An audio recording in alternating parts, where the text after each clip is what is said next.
Question है complete and balance the following chemical reaction.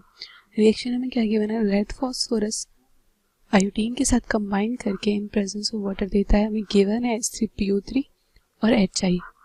मतलब कि क्या हो रहा है, जो फॉस्फोरस है वो ऑक्सीडाइज हो रहा है H3PO3 में, और जो आयोडीन है वो रिड्यूस हो रहा है HI में। तो हमारे पास ये एक रिडॉक्स रिएक्शन हो गई। तो हम इसे बैलेंस करेंगे रिडॉक्स बैलेंसिंग मेथड्स के साथ। तो पहले हम लिखेंगे skeletal equation,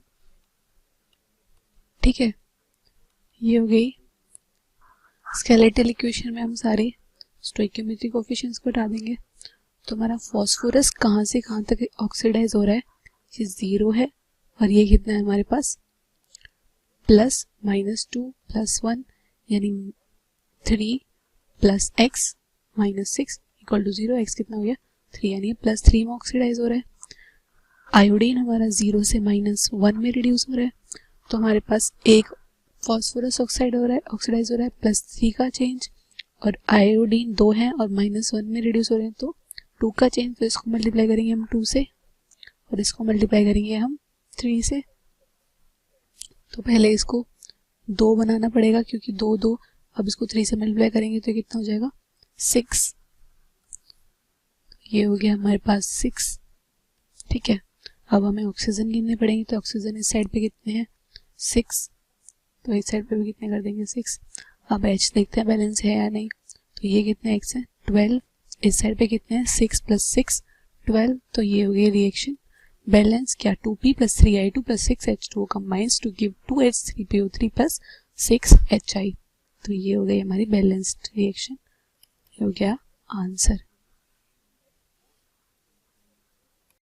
Hello friends, so now we have question that write two resonance structure of ozone which satisfy the octal rule। तो यहाँ पर हमें ओजोन के दो रेजोनेंस स्ट्रक्चर लिखने हैं जो ऑक्टल रूल को सेटिस्फाई करते हो, राइट।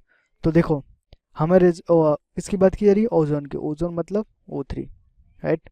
अब O3 के लिए मैं अगर रेजोनेंस स्ट्रक्चर लिखूं तो सबसे पहले रेजोनेंस के लिए प्रेफर कंडीशन क्या होती है, रेजोनेंस कब होता है, रेजोनेंस तब होता है जब हमारे पास माइनस चार्ज प्लस एक sigma bond, right, and plus हमारे पास होना चाहिए एक पाई बॉन्ड, राइट। ये हमारी प्रेफरेबल कंडीशन होती है रेजोनेंस के लिए, कि हमारे पास कंटिन्यूसली एक माइनस साइन हो, एक पाई बॉन्ड हो, और एक सिग्मा बॉन्ड हो, और एक पाई बॉन्ड हो। तो वहाँ पर हमारे पास होंगी रेजोनेंस होने लगेगा, राइट। तो देखिए अगर हम O3 के स्ट्रक्चर की बात करें तो O3 का स्ट्रक्चर किस तरीके से होगा, हमारे पास 3 ऑक्सीजन है, मतलब कुछ इस तरीके से होगा, राइट। ये हमारे पास इस तरीके से, इसके पास 2 लॉन पेयर, इसके पास एक नेगेटिव चार्ज है, और ये देखिए इस तरीके से हमारे पास होता है ओजोन का स्ट्रक्चर। ओके, अब देखिए हमारे पास ये कंडीशन बन रही है कि नहीं, कि ये एक माइनस चार्ज है, राइट। पाई सिग्मा बॉन्ड चाहिए हमें, तो एक सिग्मा बॉन्ड है, और एक हमारे पास पाई बॉन्ड चाहिए, तो ये पाई बॉन्ड है, राइट। सो अब इजीली हमारे पास क्या हो जाएगा, रेजोनेंस हो जाएगी। और रेजोनेंस से दूसरा स्ट्रक्चर कैसे बनेगा, क्योंकि ये माइनस चार्ज इधर शिफ्ट होगा, और राइट, और ये पाई बॉन्ड जो है वो इधर माइनस चार्ज के रूप में शिफ्ट हो जाएगा। तो ये क्या हो जाएगा, इस तरीके से हो जाएगा, ये हमारे पास माइनस चार्ज इधर आ गया, ओके, ये हमारे पास इस तरीके से, राइट, ये 2 लॉन पेयर। तो देखिए हमारे पास ये 2 लॉन पेयर इस तरीके से, ओके, यहाँ पर भी हमारे पास 2 लॉन पेयर होंगे। अब देखिए हमारे पास क्या बोल रहा है, हमसे पूछा जा रहा है कि ये किसे सेटिस्फाई करे, ऑक्टेट रूल को, राइट, ऑक्टेट रूल। तो ऑक्टेट रूल बोलता है कि हमारे पास जो हमारे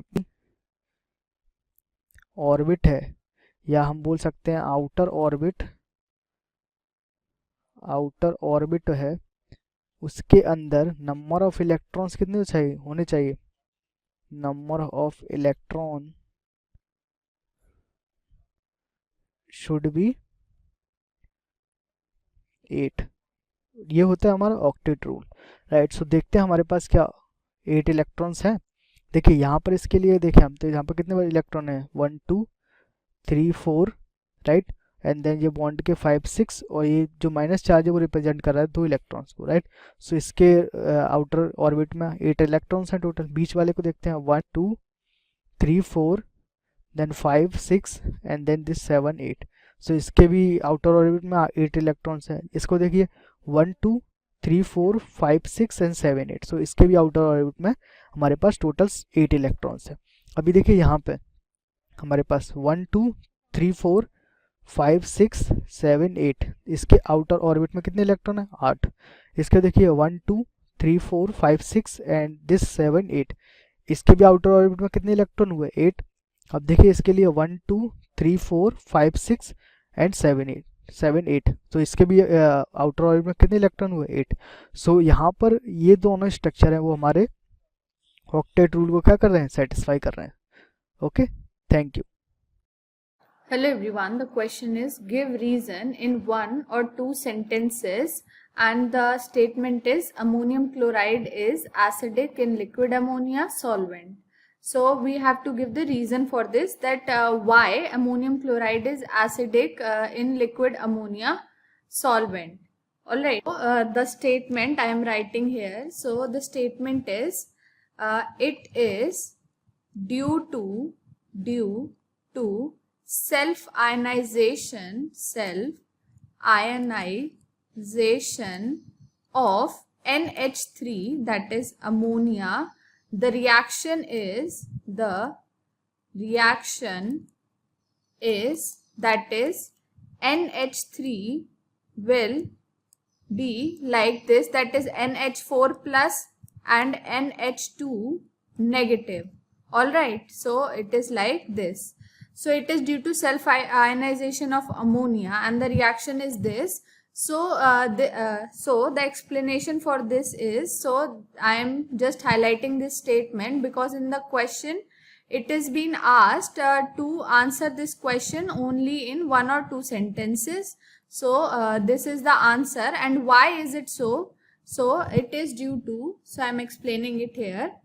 So what basically happens is on addition of that is ammonium chloride, on addition of ammonium chloride, that is NH4Cl, the concentration of NH4 positive radical, or you can say ion. Alright, so concentration of NH4 ion increases and therefore what happens is NH4Cl acts as an acid in liquid ammonia, alright. So that is why, because of the increase of the concentration of this NH4 ions. And in one word, or you can say in one line, one sentence, what can we write is that it is due to self-ionization of NH3 and the reaction is this. Thank you. In this question, it is telling that we have to write the balanced chemical equations for the following reactions. Okay. So the first one, that is telling that an aqueous solution of sodium nitrite is heated with zinc dust and caustic soda solution. Okay. So let us write the reaction for this. So it is telling that sodium nitrite, okay, that is NaNO2. It is heated with zinc dust, okay, and caustic soda is nothing but NaOH. Alright, so this will be giving Na2ZnO2, that is nothing but sodium zincate, okay, and along with that ammonia and water are also formed in the products. Alright, so we have to balance the equation. So as we can see here in the product side, we are having 3 and 2, total 5 hydrogens. Okay, so In the reactant side, we have to put 5 here in order to balance the hydrogens. Now we can see the sodium atoms in the reactant are total 6. Okay, and here in the product side we are having only 2. So we have to put 3 here. Then zinc becomes 3. So 3 over here. Alright. So now we can see that the equation is balanced. Okay. Now coming to the next one, that is telling that sodium iodate is added to a solution of sodium bisulfite. Okay.